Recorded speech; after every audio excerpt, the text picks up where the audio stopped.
If you love calm interior psychology and quietly luxurious rooms, subscribe for more visual room breakdowns like this. Today, let's look at how to make a bedroom feel warmer without filling it with clutter.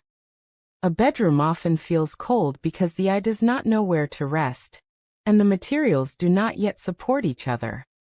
Wood is powerful because it shifts the visual temperature of a room before you even think about decoration.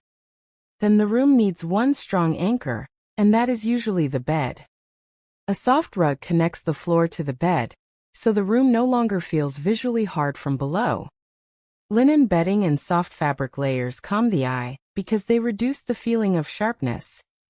If you want more interior tips explained like this, subscribe here in the middle, because the smallest design decisions often change the whole feeling of a room.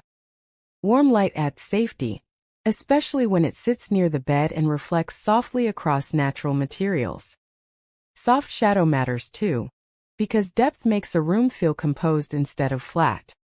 When wood, light, fabric, and color all speak the same language, the room finally feels intentional. Warmth is not only about adding things, it is also about removing the pieces that feel random. That is how a bedroom becomes warmer.